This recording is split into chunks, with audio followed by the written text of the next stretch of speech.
Good morning, my dear students. Welcome to all in your science class. I am your science teacher, and today I am going to start your rest part of this chapter. And what is the name of this chapter is Materials of Daily Use Clothes. This is the lesson number 4. Okay, now let's start. Another plant fiber is jute. ठीक है, cotton के बाद after cotton we will discuss about jute. Jute भी हमारा एक plant fibre है. Jute भी एक वैल्यूएबल फाइबर है जो हमें कहाँ से मिलता है? प्लांट स्टेम की बार्क से. In India jute is cultivated in West Bengal in large scale. ठीक है, वेस्ट बंगाल में ये लार्ज स्केल पर इसका प्रोडक्शन होता है. साथ ही it is also cultivated in Bihar, Orissa, Assam, Tripura. Jute plant grows well in places where there is a plenty of rain. Means plenty of water is required for the jute cultivation. जहाँ पानी ज़्यादा होगा जूट का प्रोडक्शन वहाँ ज़्यादा होगा. अभी जो हमारा बंगाल एरिया है, उड़ीसा है, ये कोस्टल एरिया है. समुद्र जो ओशन है पास में है, सी वाटर, तो वहाँ तो आप देखना मैप में देखते हो तो ये वहाँ उस एरिया में बारिश ज़्यादा अच्छी होती है, तो वहीं पर इसका कल्टीवेशन ज़्यादा अच्छा होता है. Jute in sown in March and it is harvesting in September. ठीक है, कब बोया जाएगा? मार्च में इसकी बोना शुरू होता है और सितंबर में ये काट लिया जाता है, हार्वेस्टिंग कर ली जाती है. अब इसकी हार्वेस्टिंग के क्या प्रोसेस है? Firstly rating of plants. जब इसको काटा जाता है तो इसको रेटिंग प्रोसेस के लिए रख दिया जाता है. रेटिंग का मतलब होता है पानी में इसको डिप करके रख दिया जाता है for the 10 to 15 days for the soften for the stems. जो जूट फाइबर्स होता है उसको ऑब्टेन करने के लिए जब इसको काटा जाता है तो इसके स्टॉक्स को, इसके स्टेम्स को पानी में 10 से 15 दिन के लिए हम छोड़ देते हैं, जिससे ये सॉफ्ट हो जाए और इसके फाइबर ईजिली सेपरेट हो जाए. स्ट्रिपिंग. स्ट्रिपिंग का मतलब जैसे पट्टी, स्ट्रिप का हिंदी मीनिंग होता है पट्टियाँ. जब ये सॉफ्ट हो जाते हैं तो इनको एक तरीके से छील लिया जाता है. ठीक है, इसके जो अपर स्किन होती है उसको छील लिया जाता है, बार्क जिसे हम कहेंगे. Washing and drawing. उसके बाद इन्हें अच्छे से धोया जाता है जिससे कि क्लीन फाइबर हमें मिल जाए. उसके बाद इनको सुखाया जाता है. और जूट का यूज़ क्या है? सभी को मालूम है इसका यूज़.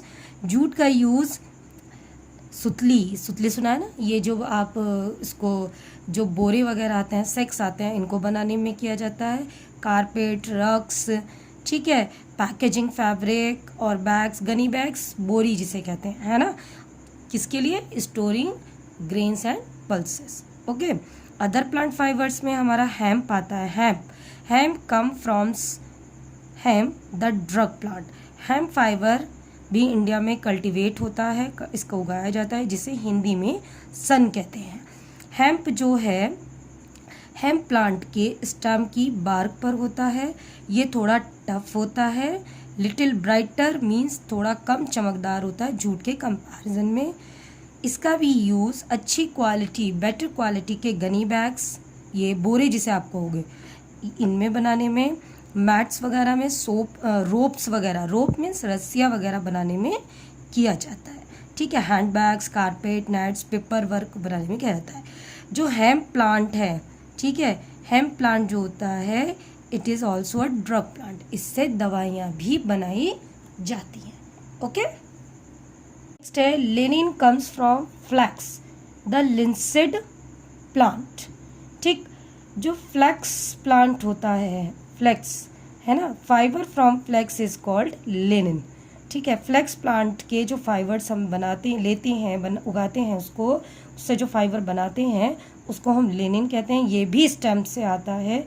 लिनिन जो है आज के टाइम में मोस्ट पॉपुलर फैब्रिक है. इसका इस्तेमाल कर्टेन्स, शीट्स में, टेबल क्लॉथ्स में बनाने में किया जाता है. Seeds from flaxseed, the linseed oil is used in paints, polish as use medicine. जो फ्लैक्स का जो सीड्स होता है ना, बीज जो होता है, उसका इस्तेमाल किया जाता है। लिंसीड ऑयल जो बनाया जाता है उससे पेंट पॉलिश में यूज़ करते हैं।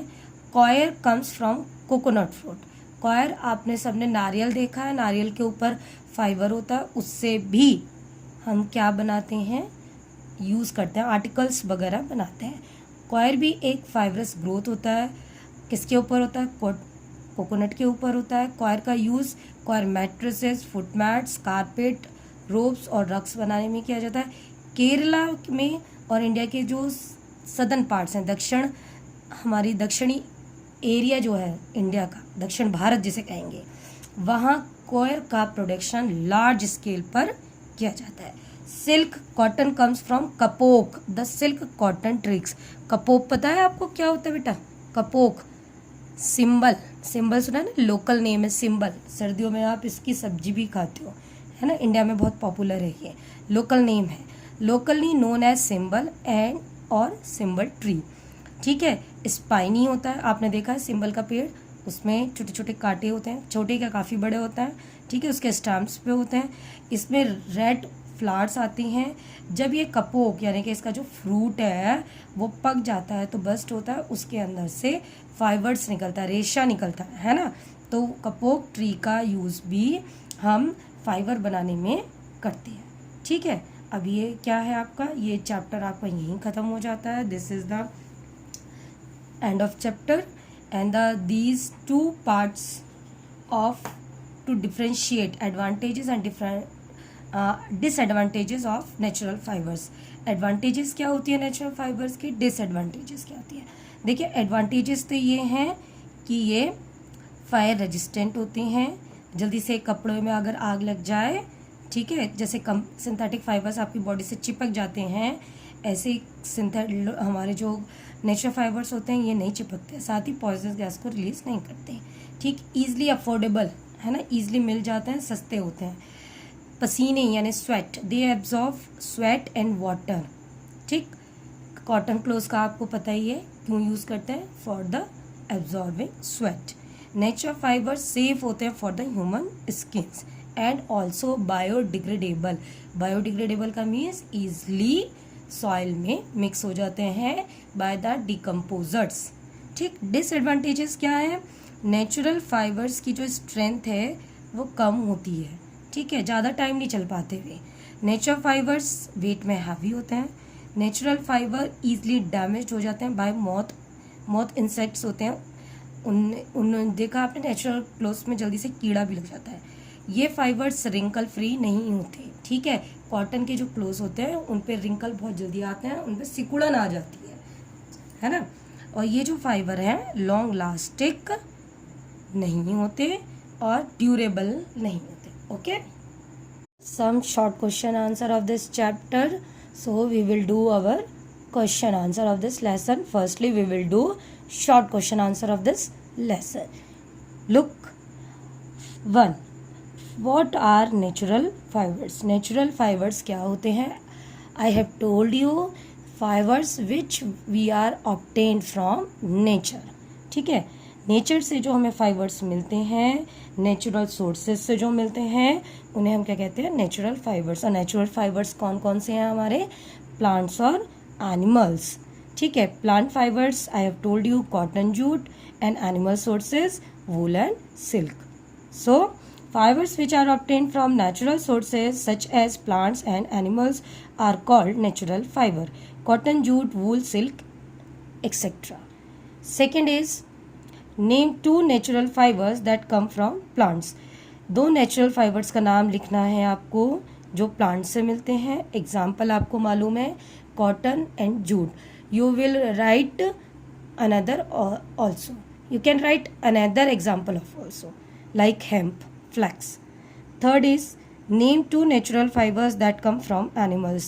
You know very well whose are natural fibers which we are obtained from animals? Silk and wool. Okay. Now fourth one is what are synthetic fibers? Synthetic fibers क्या होते हैं? Fibers which are made from chemical substances like polyester and nylon. Fibers जो completely chemicals से मिलकर बने हों, कुछ synthetic fibres हमारे नेचुरल फाइबर्स से मिलकर भी बने होते हैं। ठीक है, 2 टाइप के सिंथेटिक फाइबर होते हैं, कम्प्लीटली सिंथेटिक फाइबर जिसमें सिर्फ केमिकल्स का यूज़ होता है, दूसरे जिसमें कुछ हम हमारे नेचुरल फाइबर्स का भी यूज़ करते हैं। Okay, next question is name 2 synthetic fibres. You can write polyester and nylon. Any other example? If you can write, so you will do. 6 is which part of flax plant yields jute fiber? It is stems. And the 7th is what is ratting? Ratting क्या होती है? When I have explained the chapter, I have told you what is ratting. Soaking stems to soften them is called ratting. Stamps को soft करने के लिए जब उन्हें पानी में भिगोकर रखा जाता है for the 10 to 15 days, this process is known as retting. So here your short question answer has been finished now. In next video we will do another exercise of this lesson. Okay, thank you. Do all written part in your science notebook with clean writing. Okay, thank you. Bye.